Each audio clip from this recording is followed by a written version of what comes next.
Ready. What up, everybody? Welcome to daBudz. daBudz. Got Big Jolly KB coming at you for another episode.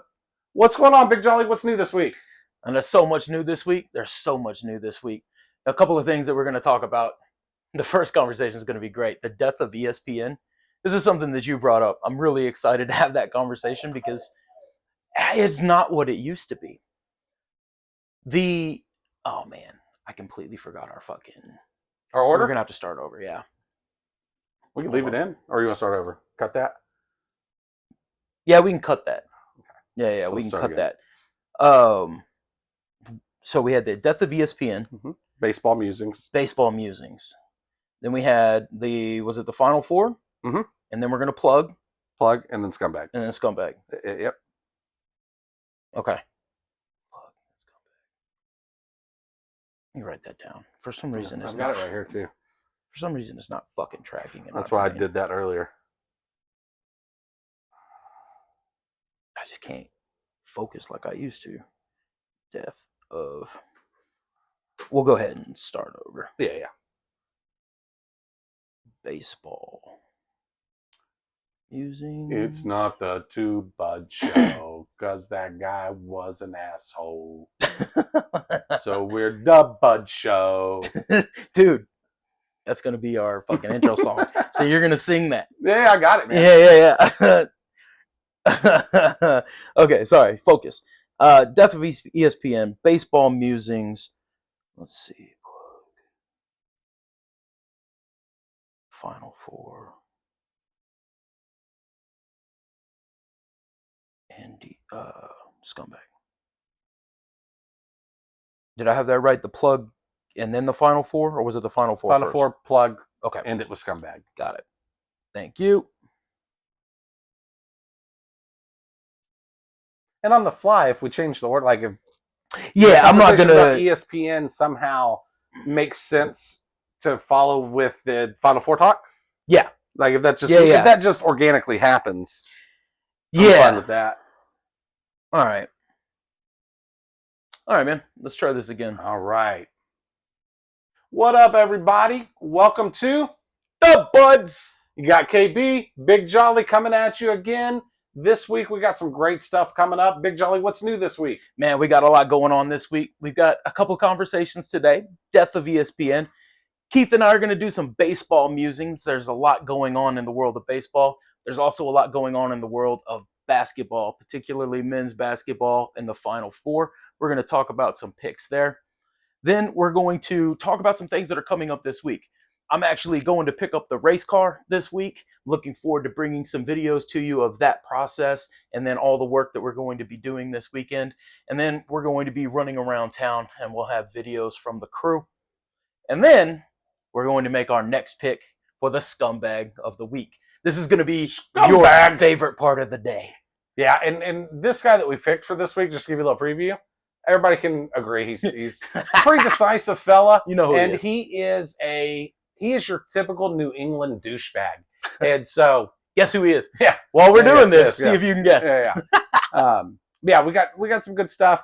So check it out. So Scott, have you ever are there shows, channels in general that you only find yourself watching in a hotel or an Airbnb? Oh yeah, all the time. It used to be MTV. ESPN was definitely one of those though.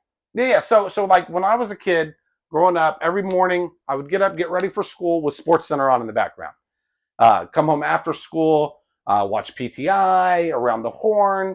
When I was a kid, I used to love watching Up Close with my dad. Baseball Tonight. Got to get in on the web gyms and top 10 plays of the day. The top 10 was my favorite thing. And somehow, over time, something's happened where I only consume SportsCenter if I'm in a hotel on a specific road trip for a sporting event and didn't get to see any of the games that day. Then that night I'll watch SportsCenter. And SportsCenter or ESPN in general has alienated so much of their audience, and it's forgotten who they were. They've lost their way. Well, to your point, it's really a turn your brain off kind of show, right? You've had a big day. You've been out at the park. You've been wherever work, and then you come back into the hotel. or you come back to your house and you just want to turn this on and turn your brain off. It's kind of sad that it's gone that way, because it used to be a bastion for great stats, for great information, and it was cutting edge sports information. They were these kinds of podcasts before these podcasts were happening. Yeah, and they would have one or two guys that would give commentary, like social commentary, look at the bigger picture of things. It shows over the years dedicated to that. But now that's all it is. That's all it is. You cannot, when you watch SportsCenter, you don't get highlights. You get immediate reaction from some talking head, and then it goes to another show where two talking heads scream at each other. The op-ed is infested sports. It's the Stephen A. Smith, Skip Bayless disease. It's pretty disgusting. And it's literally killing ESPN. Unless there is a game on ESPN, I don't watch their channel. Yeah, I don't. Like, it's ridiculous. So how long before you think that the ESPN legitimately has to either sell, or they just lose that much of their subscriber base that they have to shrink? Like, at what point did they start to fail? Well, you're already seeing that in a way. Number one, they're backed by Disney and ABC. Yeah, good point. So they've got endless money. So they're not going away. Disney's willing to throw money away. We are constantly seeing people get laid off. They're having less and less writers. But there was a news article that came out a week or so ago that ESPN was looking to purchase the NFL Network. And the NFL Network has become a great alternative to ESPN. Yeah. And if that were to happen, like already when the NFL draft's on, right? We got a big draft preview coming up for you. But I consume the draft on NFL Network. I don't watch ESPN. I don't care what anybody on that network has to say about it. They've all lost me a long time ago. Isn't Van Pelt still there? Yes. I do like Scott Van Pelt. I do like SVP. So that's the exception that proves the rule, right? Every now and then there will be a big game on. Okay, so like if I'm watching a big game on ESPN and the game ends, I step out of the room for a minute to take my dog out. I come back in and Sunday, or that SportsCenter SVP's edition of SportsCenter's on, I'll sit down and watch it. I don't seek it out, but I'll sit down and watch it. And that's really the only time. Any other time I'm watching a game and the post-game show comes on, SportsCenter comes on, it's immediately turn off the TV. Bro, bean dip. SportsCenter is the bean dip at the table. I'm not going to go buy bean dip, but if it's there and some chips are there, I'll eat it. Yeah, last month, word emerged that ESPN and the NFL Network, or the NFL, have resumed talks regarding an acquisition of NFL media. This week's first price tag emerged, blah, blah, blah, $2 billion. Jeez. $2 billion. So they're not running out of money if they're trying to get the NFL Network for $2 billion. Yeah, that's a great point. I did not realize that was coming down the pipe. So they're actually doing really well. So the company isn't at risk as much as the content as it used to be. Yeah. The idea, the bastion of ESPN is falling. That's very interesting to me. Who else is over there that's, is worth kind of their weight? Is there anyone else that provides commentary that's worth listening to? No. Same. I haven't listened to them in forever. But here's the thing. ESPN used to employ bigger than life type personalities, right? Yeah. Chris Berman, who still does some stuff with them, right? You had even guys that maybe didn't have the big personality, but were just fact-based and easy to listen to, like Bob Lee. Yeah. You had Dan Patrick, you had Rich Eisen. What happened was those guys became really popular, and ESPN decided to go another route. Vince McMahon did the same thing with WWE after Hulk Hogan left. He never wanted another wrestler to be bigger than the brand, right? So now, when you tune into ESPN, ESPN is the star, not Dan Patrick, not Chris Berman, right? Not Stuart Scott. It's a very interesting way to look at it. And so that's what they've done. And so now it's SportsCenter, like you could be watching whatever FS1's nightly, highlight show is called. But if a novice walks in the room, we watch SportsCenter, right? It's just the brand. The brand is bigger than everything else. That is very true. That's also a great point. It doesn't matter who you're really talking to. Most people have seen SportsCenter at some level. Yeah, exactly. That's interesting. Well, we've got baseball going on in the background. Sorry, I keep taking my eyes off the camera. Keep your eye on the ball. My eye on the ball. That's the problem. My My mom is eye gonna is be so on the mad ball. at you. But this actually, works out pretty well because we wanted to talk about baseball musings. You know, you had some Talking thoughts on baseball. Get us kicked off there. What do you got? Yeah, so I have been consuming a lot of baseball since Thursday, right? So for the last 6 days or so, anytime there's been a game on, I have watched it, and I've noticed a lot of things that been kind of fun this year. Have you seen, Scott? The Cincinnati was doing it against the Rangers. Okay. Their fan base was. A couple of other fan bases. The Padres, I think, did it. Maybe the Giants too. What these fans are doing. Okay. You remember back in 2008-ish, I think it was, we went to the Royal Rumble? Yeah. And then that 10-second clock pops up, and the whole crowd, 10, 9. Yeah. The fans are counting down the pitch clock, right? They're counting down. So you're watching the game, and you're 10, Really? 9. But yesterday, during the Rangers-Reds game, big game Nathan Uvalde threw a complete game shutout in under 100 pitches. The team had no answer for this dude. The fans tried to help. They tried their best. What these fans started doing is they got about 4 seconds ahead of the pitch clock. So the pitch clock would be at like 10 seconds, and you'd hear 6. Oh, they're trying to rush the batter. 4. Yes, that's amazing. No, they're trying to make him think that he's about to give up a ball. Right. Pitch early. Oh, when he's not the pitcher. ready. I said the batter, the pitcher. Yeah. They're trying to rush the pitcher. Yeah, and it didn't work because it What was is Nathan that? Uvalde on the crowd or on the bump. But it was beautiful. It was brilliant. Have you seen that? So I haven't. So the problem that I'm running into is that shit in a glass. I apologize. What is that? That's terrible. They're showing something in the dugout. At any rate, I think it was a big old wad of chewing tobacco. Was which that I didn't think they were chew? allowed to have anymore. oh my goodness, that was terrible. I'm glad y'all didn't have to see that. This is where the ADD comes in. What was the question? Have you seen the fans messing with Oh, no. Yeah, that's what I was going to say. So, no, I haven't because I have not been able to do anything but put the games on in the background with the volume down. I need to get, now that we have this access to this app, I need to get on the train. I just haven't done it yet. So I haven't gotten to see some of this stuff. Now, what I have been able to see is all the dispute over these torpedo bats. Yeah. Yeah. So that seems like a fun topic as well. Everybody's pretty bent out of shape about it. I can't say everybody. The Yankees seem to be having a good time with it. Well, the players love it. I saw a report today that 5 Rangers have ordered them, and they should be waiting for them in Arlington when they get back home. Do you think that they'll ban those? No. The baseball's already made a statement. Oh, have They're they? perfectly within the rules. They're perfectly within the rules. Listen, baseball gets a bad rap, right? Because it's an old game. It's been around longer than any of our other major sports, and you got your old heads that are like, "Oh, it's ruining the game." Shut the fuck up. You erased 100 years of history when you started allowing a runner on second base in extra innings.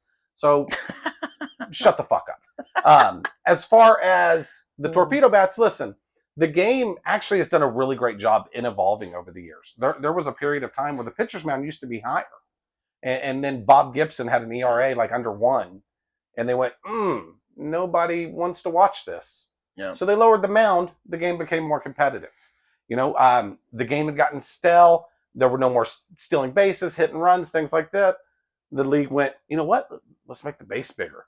All right, now it's easier to steal because you have more area to try to avoid the tag and stretch out, right? So they do things to get the game picked up and get the game moving forward. So the torpedo bat, I like it. If you have a problem with it and you're a pitcher, guess what? Adjust. Just because you're moving the sweet spot down a little bit closer to the handle, right? Doesn't mean you're still going to be able to catch up to the 101 mile an hour fastball. It doesn't mean that you're not going to get fooled out of your jock by a slider or you know what I mean? You still got to hit the ball. What it does mean though is if a pitcher makes a mistake inside and it catches a little bit more of the plate, you're going to be punished. A right-handed batter's going to put that in left field, right? Like it is what it is. Yeah. So the pitcher's just got to be better. I don't have a problem with the torpedo bats. Not at all. I actually like them. I do agree. The pitcher's got to be better. It's an adjustment in the game. You've got to learn, even when you bring in somebody who's skilled, like let's say Ohtani, right? Skill level just outrageous. You've got to adjust to him. Just because they changed the tool that you're using, and they haven't even changed it that much, that doesn't excuse you from not being able to do your job. I do think that they're going to adjust pretty quickly, certainly as, more of these bats start to show up. But you're going to see more pitchers that are impacted with finesse. They're going to be impacting the game with those movements on the ball. So it'll be very interesting to see how that goes here in the near future. Well, the other thing is just because it's working for those guys in New York, right? They probably worked with it all throughout the offseason. That's because they true. knew they were going to do it. But you have a They guy, got to work with the scientist. Jake Berger. Jake Berger plays for the Rangers now. He's their first baseman. He has ordered some of these bats from the report I read today. Jake Berger, if you watch him bat, he has a kind of a looping swing, right? Mhm. It's long fly balls. Now, when you move the weight distribution of the bat and you're going to move that closer to the handle, so back up for just a second. These bats have been around for 50 years, right? That's the part that people are forgetting. I did not know that. They're training bats. That's all they are. You move the weight down to the handles, right? And it helps a guy keep his hands even and in, right? Sure. Yeah. And so they're train bats. That's all it is. But you got a guy in the bigs that's having a successful career, young guy, that has more of a looping upswing, right? Now you're going to move that weight. It's going to force him to more even out his swing. Sure. So what's going to happen with that guy? He's going to hit less home runs, and maybe it messes up the whole fundamental of his swing, right? So we're going to see things like that where guys are going to come with these bats, and their swing's not going to be the same. Is also an excellent point. And they'll set them down. And then there's other guys that I've heard interviewed that want nothing to do with it. They're like, I like what I'm doing. And probably because of that, like you said, the pitcher's got to change, but that's not something as considered is the fact that the batter's going to have to change too. And a lot of these guys won't pick it up because of that. That's a very interesting topic in and of itself. Yeah. So now what I want to know is why an MIT engineer was hired to create something that already existed. Almost took his head off. Yeah, I actually saw a TikTok video today where somebody bought an Easton metal bat. Yeah. That was a torpedo bat that was made in the 80s. It was an old school Easton like we used to use in Little League. I had a Little League coach that had one, and it's just to help you with your swing. I'd never seen one Nobody before. used them in games back in the day. Yeah. And they looked a little different. Some of the older ones looked a little different because all the weight was then right above your hands. Right. You know, so you used it with tea, maybe playing pepper. You didn't use it like in games. And then there's been other ones that this one I saw today, the weight was more like these torpedo bats are. So there's a lot of different versions of it, and it's something that's been used as a training tool for a very long time. So people are up in arms, and actually we're going to talk a little bit more about that when we get into our Northeast douchebag. I mean, scumbag of the week. Scumbag of the week. Yeah. So when we get to that here in a little bit. So before we move on from that, I have a couple more baseball things. Yeah, I do want to say. So you mentioned Pepper earlier. I was coaching Little League a couple of years ago while I was up in Fargo, right? While I'm coaching up there, I run out, grab my bag, grab my bat, say, hey, come out on the field, let's play a little Pepper. Not one kid, not one of those 12-year-old kids had ever heard of the game of Pepper. Oh, wow. I was so disappointed in life. That's a failure of the fathers. That is a failure of the fathers. It's un-American is what it is. That was my thought. It was random. You said Pepper. It reminded me of that. Those are some of the best moments that I've had, though. I really enjoyed coaching Little League baseball. Yeah. That was so much fun. I coached both my girls and my youngest son. My oldest son was never really into baseball. He was a football guy, but I helped him with that too. But coaching baseball, coaching sports, youth sports in general is always a good time and really rewarding. I did, though, want to get to a couple things real quick about baseball. At what point did we just as a country decide that baseball stadiums need to seat 45,000 to 60,000 fucking people? Like when was that decision made? I wasn't asked. Would have voted no. Yeah, well, so here's the thing. Man, thanks to MLB.TV, I've gotten to watch a lot of baseball, and I've been tuning into some Oakland A's games because they're my pick for a most improved team, say, right? I don't think they'll be in the playoffs, but they're going to be tough out. And they're playing in a minor league stadium this year in Sacramento, right? While they're trying to work out a new stadium if they move to Vegas. There's some things going on there because the scumbag of the week every week probably could be the A's owner, and we'll get to him at some point this year. But with all that being said, their games have been so much fun to watch this year. They're playing in a minor league park in Sacramento that seats about 12,000 people. And the atmosphere is electric. Yeah. It radiates through the TV. People are high-fiving, jumping up and down, and to see a major league product in a crowd that size would be incredible, right? Like that's got to be like seeing. Okay, a couple years ago, my sister and I went and saw Jelly Roll at Cowboys Dance Hall here in San Antonio. So we saw a Jelly Roll concert with like 300 other people after he had blown up. That'd be solid. That'd be amazing. Like it was really cool. So Yeah. to see something like to see a major league game on a smaller scale, for anybody that's watching in San Antonio, I can just compare it to back in the day when the Spurs played in the Dome, right? It was just like, oh, I mean, this is our yard, this is our house, but it didn't compare to what the Hemisphere Arena was, and it certainly Hemisphere was amazing to what the Frost Bank Center became, right? And I didn't get to go to too many games in the Hemisphere, right? I mean, it wasn't too long after I started going to basketball games or anything really that they moved to the AT&T Center. Yeah. My grandfather took me to a handful in the Hemisphere Arena back in the day. It was the loudest arena in the NBA. They actually got noise violations at that place pretty consistently back in the day. But yeah, no, that and but thoughts like you watched the did you watch the afternoon Reds Rangers game today? I watched part of it. Okay, so I was in and out of the crowd, right? Yes, I did. Yes, I did. I mean, that crowd was, I don't know, they had a decent crowd for a game on a Wednesday at 11:40 Central Time. Yeah, but it was nowhere near full, and it looked bad on TV because the stadium's so damn big. Yeah. And look, the Yankees, the Red Sox, right? The Giants, maybe Dodgers, they deserve 60,000 seat stadiums or whatever they have, right? Because you're going to fill them. The Oakland A's and the Tampa Bay Rays don't. Like not everybody, not every team, not every fan base is created equal.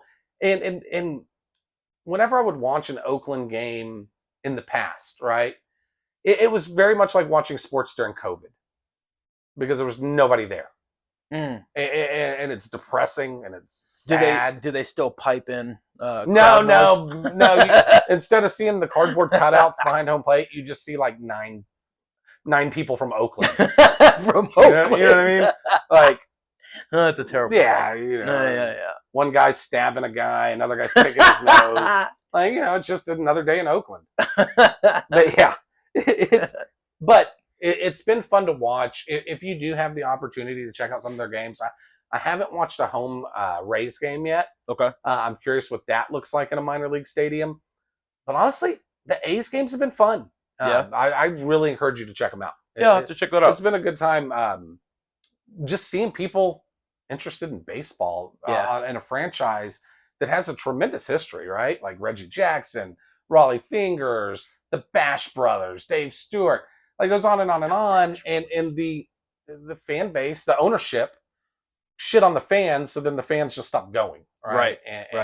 And it's been depressing. So it's nice to see that resurgence of fans go in there, even though it's in Sacramento. And it's cool too to see how Sacramento's embraced that opportunity, knowing that they only get them for a year or two. Yeah. It actually reminds me of back during Katrina, back during Hurricane Katrina, when the Spurs brought in the Saints, welcome them in, right? No, our city was scumbags and actually tried to steal the Saints franchise and went about it the whole wrong way. But Oklahoma City took in the Pelicans. I think they were called the Hornets at the time because they'd moved from Charlotte and the whole thing. But took in that team. That's right. And adored them, loved them, and welcomed them with open arms until it was safe for them to go home. And it was one of the reasons that Oklahoma City got rewarded with an NBA team after that, because they didn't say, "Oh, well, maybe I'll just stay." Right? Oh, yeah. I know you're married, but maybe just kick it with me tonight. They didn't pull that like our scumbag city did. Who was at the head of that charge? Whoever the mayor was at the time. Was that Castro? Was Oh, who was mayor? I bet it was. While you're looking that up, you mentioned the size, the more intimate style baseball games. It made me think of Rickwood and watching those games last year. I thought that was one of the coolest things. San Antonio during Katrina. to be able to sit and watch the history of the Negro League and to be able to see how intimate that stadium Oh, it was was. Nuremberg. Bro, I would have loved to have been a part of that. I still want to go see that stadium. Which stadium? I'm sorry. Rickwood. Oh, okay. Yeah, yeah. I want to go. I would love to watch a game at Rickwood. I think that would be amazing. So who was it? Hold on. Did you say Nuremberg? Yeah, but I don't Isn't think that's that right. a ring? That's a ring where you can like test the speed of your vehicle. Actually, I don't think you can do that anymore. I think they shut down the Nuremberg ring. Oh, I thought it was still open. Maybe I'll have to go look at that. Oh, it was Phil Hardberger. It wasn't Hardberger. Nuremberg. It was Phil Hardberger. He has a And part. I actually kind of liked him. but mistakes were made, Phil. I think a lot of that Mistakes were was made. Henry Cisneros, because Okay. he was head of the county, and I think a lot of those decisions were coming from him at that time. Yeah. But it was a scumbag move, and I remember at the time going, "Really? Like, Yeah, we're just gonna?" is that what we're gonna do? I was like, I was trying to send the citizens back that came from New Orleans. Do you remember who our scumbag of the week was last week? Yeah, it was Darian DeVries. Yeah. Go ahead. Yeah, why? No, I was just going to say that's a perfect transition into the Final Four conversation. Oh, yeah. Absolutely. So we wanted to, did a little research, wanted to put together a Final Four preview, give our thoughts to you on what we think these teams are going to do. We've got some really tight matchups that are coming up. I mean, just looking over the stats, you can see how really close this is going to be. I'm definitely going to be watching these games. Yeah, it's chalk, right? The Riverwalk's full of chalk at this point, with all 4 number 1 seeds making it to San Antonio. It's funny because I knew it was the second time that it happened. Yeah, and then I was like, well, what year was the first year that it happened? I couldn't remember for sure. I looked it up, 2008, and then I was like, oh yeah, also in San Antonio, San Antonio. Isn't that crazy? So the only 2 times all 4 number 1 seeds have made it to the national semifinal. It happened here, right? So we are the city of chalk at this point.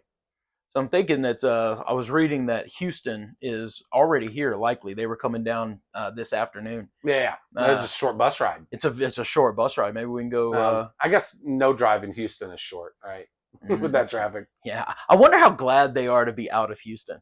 Oh God, I can only imagine, right? If Texas had an asshole. Oh, it does. Yeah. So back to the picks. Moving on swiftly. Who do you have in the Auburn game? Yeah, so that game's really interesting to me. Florida this year have basically been like the cardiac kids, right? They come from behind, they pull away late. I saw one sports writer refer to them as you're down by 1 in the bottom of the 9th, and you bring a pinch hitter off the bench to hit a home run. That's Florida, right? Yeah. And so, yeah, but Auburn was the best team in the country the entire season until like the week before conference tournament started. Right. I mean, they went 32-2, and people were comparing them to some of the greatest teams ever. And then all of a sudden, they lost, a handful in a row or 3 out of 4, whatever it was. But what I keep going back to on the Auburn team, and actually shout out to my nephew for this stat, Caden. So Auburn has the oldest starting 5 in the country, the most experienced starting 5 in the country. Their average starter's age is 23 years, 2 months. To put that in perspective, the average starting age of the Oklahoma City Thunder NBA team is 24 years, 4 months.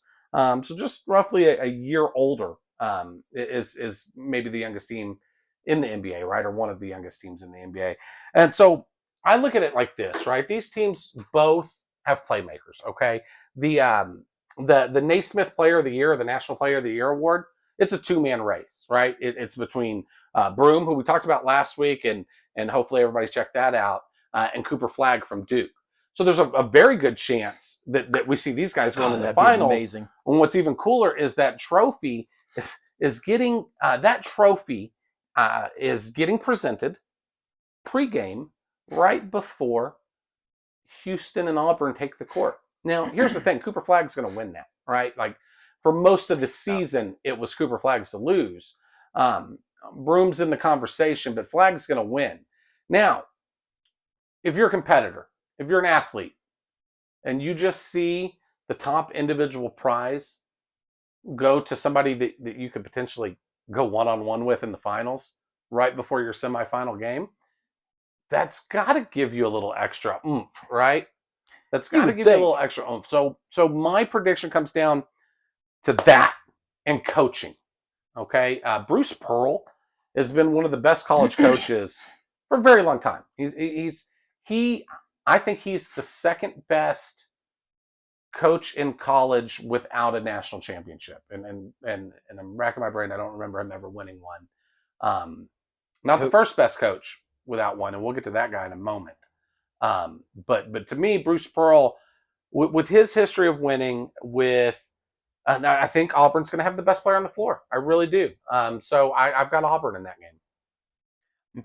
Reaching out, I'm trying to see if he has. Now, he was with Tennessee forever, and so I don't think he does. Yeah. If we're wrong, please let us know. But I don't see any here.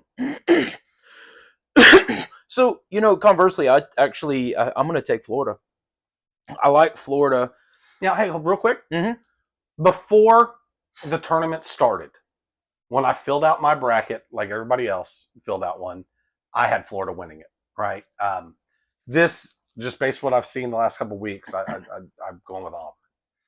Sure, and I mean that makes sense. And I mean honestly, with these games, it's kind of up in the air, right? We definitely have 4 number 1 seeds that are sitting here. The stats show it, the play shows it.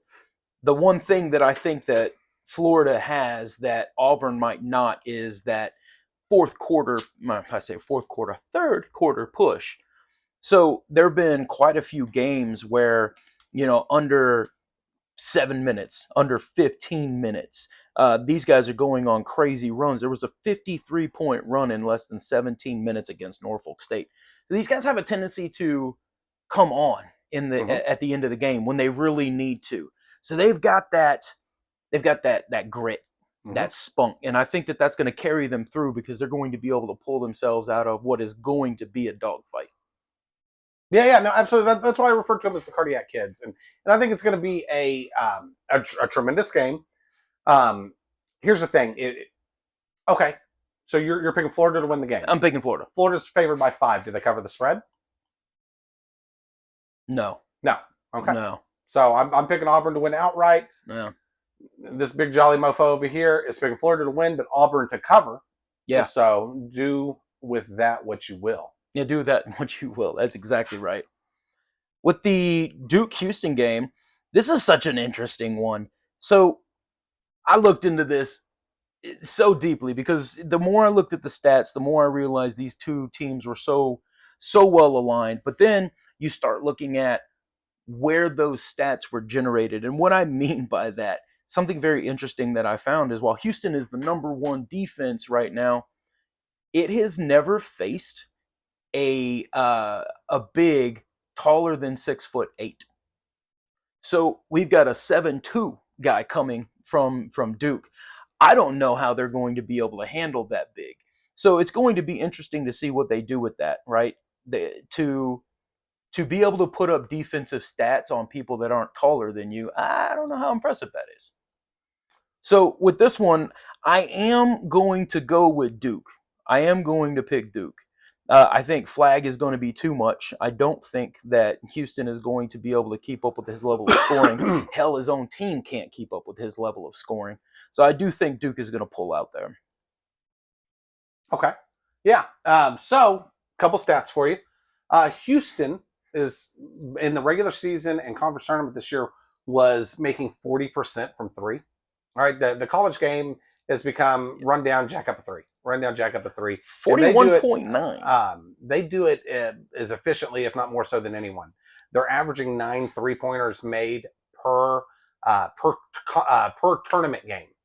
Right, averaging 9 3-pointers made per tournament game. They do play good defense. They need to get better man to man. Right, their man to man defense. They play good zone. Their man to man needs to get better. There's a couple things here though. Right, Duke's got the best player on the court. Yeah, they do. Right, and that's one thing I look at. But Houston's no slouch. Houston's got several good players. Houston's got a couple guys that are being talked about as lottery picks.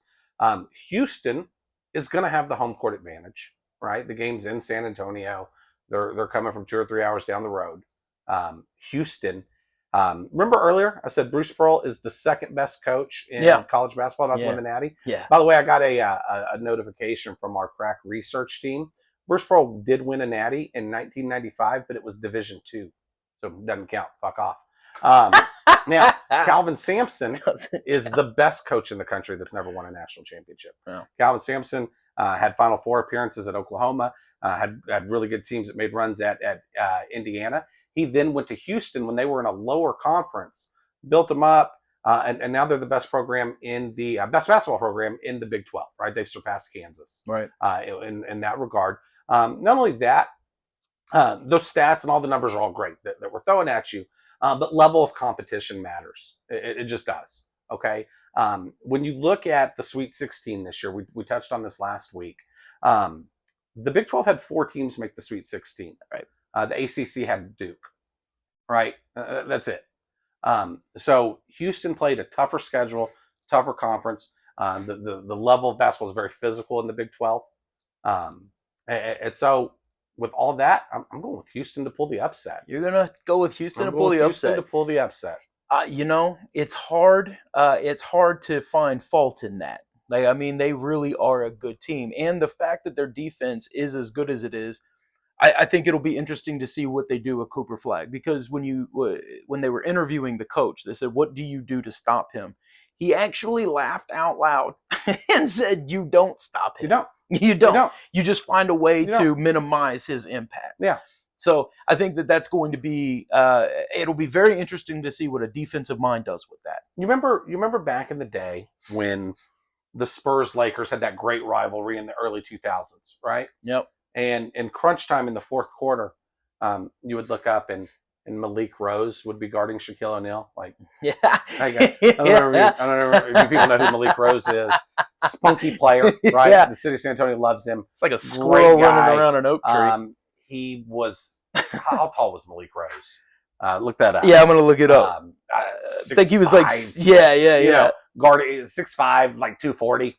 Guarding, 7. Shaquille O'Neal. Yeah, it was ridiculous. But it was because Greg Popovich understood you were not going to stop Shaquille O'Neal in those moments. You could not, right? He was going to get his. But he was 6'7". Oh, he's 6'7". He was 6'7". He did all right. He's still, that puts him, 4 inches shorter and at least 100 pounds. 185 pounds shorter, smaller. Yeah. So, but it's because Pop knew you weren't going to stop him. But what you could do is make sure that you had a double team on Kobe. Derek Fisher didn't get a shot off. Robert Horry was covered. Right. Rick Fox didn't beat you. Hey, cool. Shaq, get 50. We'll limit everybody else, and I think that's what you got to do with Flagg, right? Agreed. If the rest of his teammates aren't involved at all, then there's an issue. Then Houston wins, right? If Flagg goes off and nobody else does, then there's the problem. And I think Houston just plays more team ball, right? I was looking at their numbers. They spread the shots out. And I know they have a star, and I'm forgetting his name at the moment, but they're more of a team, right? And I think them and Auburn, if you look at it through the tournament, have just been playing the best ball. Yeah, I really do. Well, we definitely got the best teams coming up. So you've got your final as Duke and Florida, you said? Correct. So who's winning? Who's winning that game? Because we're not going to have another video between now and Monday. So you got Duke. Yeah, that's an easy one for me. All right, so you got Duke winning the national title. Yep. So my championship game is Auburn and Houston. I think it's going to be a fast-paced game. I think it's going to be a great game. I do think, in the end, Charles Barkley's fat ass is going to be eating a churro at center court of the Alamo Dome celebrating his team winning a national title. Oh, I want to be there. That's what I want to be there for that. And he's on record talking about how much he loves churros and fat women and San Antonio. So there's he'll have a good time. Hours of video on it. Yeah. You should look it up. In fact, if you see Charles, buy the man a churro, right? Yeah. He deserves it. Tell him it's from daBudz. daBudz. He'll know. Yeah. daBudz from San Antonio. And if he doesn't, he should. Yeah, if he doesn't, he's gonna. So one of the things that we want to do is we want to make sure that we keep you guys up to date with the things that we're doing out there in the world. all of this is in the spirit of generating as much content as possible, putting our antics in front of you, and really truly living out that idea of death by living. So what do we got coming up in the next 2 weeks, Mr. Bird? Yeah, absolutely. So next week is the NFL draft. So when we our next recording, we are going to give you a little draft preview. At least extensive first round, maybe some in a fantasy term sleepers to look for, guys that may be able to sneak in, maybe surprises we could see happening. We might even throw a Cowboys draft board at you, and that type of thing. We also have the Masters coming up, where we probably won't go super in depth on Golf's that. Not our sweet spot. We'll give you some picks. We got some experts that we can lean on to give us some information, to get some Masters picks for everybody there. We've got a road trip coming up. We are going to the Crimson Combine. Yeah, it is replacing the University of Oklahoma spring game. We also are going to be going to a University of Oklahoma baseball game. They're currently ranked 10th in the country right now. We get to do both. And we'll be playing Vanderbilt while we're there, who was ranked 17th, and I didn't look up the newest ranking. So I'm going to say that we'll just say they moved up. Let's call them 15. So yeah, we've got that. Then we've got our NBA insider stat research assistant, Caden, is going to do an NBA playoff preview for us. We're looking forward to that. We'll be recording while we're in Oklahoma. The other road trip, we actually have, well, you don't have 2 road trips. I have 2 road trips. I got to go pick up the race car. I can have as many road trips as I want. You want to go on the road trip? It's still America. You want to go pick up the car? No, I don't want to do that. No, bro, that. you cannot. You're going to sit here and you're going to wait. It's still America. Like a good wife. So I'm going to be going to get the race car this week. He's still upset. I'm going to be going to pick up the race car this week, actually on Friday. We're going to get some video of getting that. We're going to get some video of the adjustments that we need to make before we bring it back. We'll have it loaded. We'll get some road trip video as well. And then we're going to come back and we're going to fire that thing up. We've got a little bit of wheel work that we're going to do this weekend. And then, like I said, we're going to get that thing started. Let y'all hear the horsepowers run. Nice. Looking forward to it, man. It's gonna be a big week. I was hoping that we would be able to make it for some of this Final Four stuff. So I'm gonna see what I can do tomorrow. That is true. If you're watching this in San Antonio, Friday, Saturday, and Sunday, there are free concerts down at Hemisphere Plaza. One day it's Pitbull and a crew. Another day it's Jelly Roll and T-Pain. Man, and then we got Chris Stapleton, and Nathaniel Ratcliffe and the Night Sweats. Rateliff. Oh, Rateliff. Yeah, I'm looking forward. Ratcliffe's the Harry Potter guy. Right. Yeah. Wait, Could you imagine? Son of a beach. I need a drink. Bloody drink. So I'm actually, dude, what? It's just like if Harry Potter was the singer of the song. Completely thrown me off with a terrible accent. I don't even know what I was going to say. What were we talking about? Nah. All right. Doesn't matter. Scumbag. All right. So, the torpedo bats, right? Everybody has an opinion. And we just had an opinion. On the torpedo bats. Now, one person with a very vocal opinion was Barstool Sports founder Dave Portnoy. And Dave Portnoy says the Yankees are cheating and they suck at baseball. And that's why they need to do this. And it's inexcusable and it should be banned from the game. And it's only being allowed because it's the New York Yankees that's doing it. This is my favorite part. Here's the thing. I don't have that big of a problem with the take. I don't. I have a problem with who it's coming from. Now, Dave Portnoy, to give you a little background, is a big-time New England Patriots fan. Rides hard. He hangs out with Robert Kraft. And whenever you talk about deflated footballs, or, I don't know, setting up cameras to spy on the Rams practice before the Super Bowl, he gets very pissy and will tell you can't prove it or it's gamesmanship. He also is literally on a Netflix documentary defending the tool bag that stole the signs at Michigan.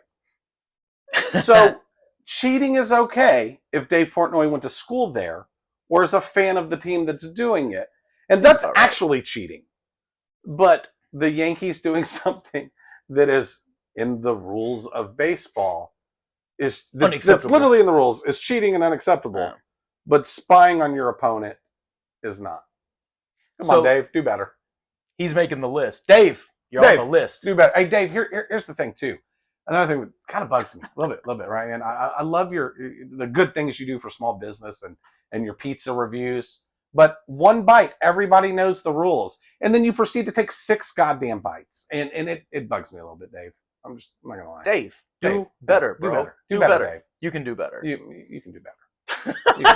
So he's going up on the. He's going to go up on the board. He's going on the board. So, he will be in the bracket with DeVries or DeVries. DeVries. It sounds like a ripoff. Should be. Does he deserve us saying it right? I don't know. We can talk about that. I'm going to have a bracket board for us on this one for next time, so that we can actually put the names up there, and we're going to make a thing for Dave. I don't know what we're going to do yet, but we're going to do a thing for Dave because I feel like he's going to have a really special place on the board. And ultimately, the winner of Scumbag of the Year is done by voting, and there's a lot of people that don't like Dave. So yeah. And you the guys, thing is, you guys cannot like him with us. I usually find myself defending him. Right? Yeah. Did you see them making fun of him on Family Guy the other night? No, but I did hear the commentary where he was like, I could have done better there, something along these lines. So Family Guy apparently said that they tried to reach out to him to voice it himself. He said he never got that call and that he would have done it and voiced it himself, which is great, right? It shows he has a sense of humor about himself. I like that. But the way they did it, they had him and one of the camera guys from Barstool show up at Stewie and Chris had created a pizza restaurant in Brian's doghouse, is what I think it was, or maybe Stewie's little playhouse or something. And Dave showed up, and I think the line was, "When my review comes out, you're gonna have a line around the block, insurrectionists and pizza lovers, right?" Like, and they had his voice real gruff like that. You know? But normally he talks like that, like New England douche, man. Like, give me a slice. Yeah, I guess it's interesting because I don't necessarily have a problem. I've never seen him do anything like to make me hate him. No. I just don't appreciate the way he handles his business. He's way too open about that stuff, and he's admitted that. To be fair, he does seem to have a fair level of self-awareness. Well, he runs a very successful content company, right? So you can do whatever you want. And so when they have internal issues, they record. They're on the air. If they have guys fighting over content, they record it. There was a video. They're sponsored by several seltzer companies, right? It doesn't matter the ones, but there's several. And one of the young ladies that works there made a TikTok on like her company branded TikTok page. Where she just happened to be drinking a different seltzer. Like it was she just casually took a drink, clearly not thinking about it. Dave told her that was not the right thing to do. And it was there in their Chicago studio where there's cameras everywhere. So of course they cut that clip and it was immediately a TikTok. And it happened to be going on while one of their live podcasts was going on and they caught it. And, there was another instance where a guy already had a very high-level guest for sports type podcast, right? He had Stanford Steve from ESPN on to talk the college tournament. And Dave walked in and was like, "Dude, I told you the show was canceled. Why are you wasting Steve's time?" Like, and embarrassed the guy right in front of him. Yeah, so but it made good content. It makes good content. Not good for, I don't know. I'm not a fan of that. I think it's unnecessary. At the same time, I do know that there's people that are just that way. Yep. And you just gotta, right? Steve Jobs was kind of that way. He would just say whatever he needed to say to get the job done. And obviously it's made him successful. But all the same. So if you guys are confused as to whether we think he belongs on the board or not, he definitely belongs on the board. I'm a fan of his. I like Dave. There's certain things he does that annoy me. But just the hypocrisy of that, and he like ran to make a video. And if you go and you look online to see the video, or maybe we can link it with this later, he's wearing a fucking Red Sox hat in it. Like, it would be like if Texas invented a new way to pass the University of Texas invented a new way to pass the football, and I went, "Well, no, they're cheating." right? Like, while I have the Rivals hat on, right? Like, no, man. Be smart. Be smarter. Be better. No, I think we can link that video. I think we can also clip it in to something here later, so we can get, so everybody can view it. See the context, or I don't know. Go find it. Go find the video, right? Yeah. And then comment that daBudz sent you there. daBudz. If you comment that enough, I don't know. Maybe he'll find us and we can tell him he's a douche or being a douche or a scumbag or whatever we're calling this segment today. Get as many people around him as you can. He's just daBudz, daBudz, daBudz, daBudz. That would be amazing. Well, I think that's all the time we have for today. That's all the content we have for today. Really appreciate y'all joining us. We're looking forward to the next one. We've got 2 weeks of stuff coming out here. Hope you're looking forward to it as much as we are. Yep. And hey, guys, also remember that you're never out of it if you bet the over. And you're always a parlay away. And speaking of parlays, it looks like we're about to cash one. We did forget to mention a couple things earlier. Is that what you're checking? You can see our picks every day. We're bringing you picks on the X page, formerly known as Twitter, and that's at daBudz2000. We also have content coming to you on TikTok, and that would be at daBudz76 on TikTok. And then one other thing. So, it's funny. We're both super ADHD, and we plan these things out, and then it never goes that way. Forget stuff. So, yeah. One thing that we did discuss is today is autism awareness day. Well, no, it's Autism Awareness Month, but it's autism not appreciation. We appreciate autism. I don't know if you could tell or not. April 2nd. We have a touch. This is a terrible ending. Anyway, we're still it's World Autism Awareness Day. Okay. It's World Autism Awareness Day. Scott's little brother, or is somebody that just that we care about is autistic. So we just want to throw a shout out and all that good stuff. Absolutely. Mental health awareness is something big in my family. As he mentioned, my little brother, he has Down syndrome and he has autism. We represent as hard as we can on these days and on these months. Just something for me to remember him and something, to get everybody involved. So really appreciate it if you could pick up a shirt somewhere or go to a website, make a quick donation. Whatever you can do would be appreciated. Yep. And remember, you're